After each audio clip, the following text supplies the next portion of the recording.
மகாநதி அடுத்த வர எபிசோடில் பார்த்தீங்கன்னா, விஜய் வந்து பாட்டியை நைட்டு வந்து பார்த்துட்டு போயிருப்பாங்க. பார்த்துட்டு போனதுக்கப்புறம் பாட்டிக்கு விஜய் நினப்பா தான் இருக்கும். அதுக்கப்புறம் பார்த்தீங்கன்னா, விஜய் வந்து அங்கேருந்து கிளம்பிருவாரு.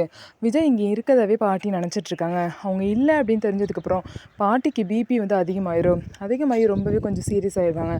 அதுக்கப்புறம் ஹாஸ்பிட்டலில் போய் டாக்டர்கிட்ட காமிச்சு அவங்க கொடுத்த டேப்லெட் போடுவாங்க. அப்படி இருந்துமே பாட்டி கொஞ்சம் கூட தூங்காமல் விஜயவே நினச்சிட்ருப்பாங்க. பாட்டி பார்த்தீங்க அப்படின்னா, இந்த மாரி எனக்கு விஜய் நெனப்பாவே இருக்குது. என் கண்ணுக்கு சாமி வருது, எங்கள் அம்மா வராங்க, எல்லாமே வராங்க. எனக்கு ஒரு மாதிரி பயமாக இருக்குது அப்படின்னு சொல்லிட்டு பார்த்தீங்க அப்படின்னா, பாட்டி வந்து சொல்கிறாங்க.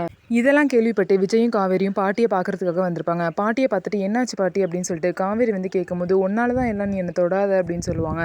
அதுக்கப்புறம் விஜய் நீ என் கூடயே இரு விஜய், நீ இருந்தால் தான் எனக்கு எந்த பிரச்சனையும் வராது. என் கண்ணுக்கு எங்கள் அம்மா, சாமியெல்லாம் தெரியுறாங்க. எனக்கு ரொம்ப பயமாக இருக்குது. நீ என் கூடயே இரு அப்படின்னு சொல்லிட்டு விஜய் வந்து பாட்டி சொல்கிறாங்க. ஆனால் காவேரி வந்து தொடாத இல்லப்பா இப்ப யாரும் தெரியல நீ தான் தெரியல விஜய் காவேரி கூட இருப்பா நீ இல்லைங்கிறனால எனக்கு என்ன எல்லாத்தையும் மீறி தான் காவேரி விஜய் இருப்பா என் கூட இருப்பா அப்படிங்கிறாங்க. பார்த்தீங்க அப்படின்னா பாட்டி வந்து இந்த மாதிரி நிலமையில இருக்கனால கண்டிப்பாக வந்து விஜயும் காவேரியும் திரும்ப இந்த வீட்டுக்கு தான் வர போகிறாங்க. ஸோ என்ன நடக்க போகுதுன்னு சொல்லிட்டு வெயிட் பண்ணி பார்க்கலாம். நம்ம வீடியோ உங்களுக்கு பிடிச்சிருந்தா நம்ம வீடியோவை லைக் பண்ணிக்கோங்க. மறக்காமல் நம்மளோட சேனலை சப்ஸ்கிரைப் பண்ணிவிட்டு பாருங்கள்.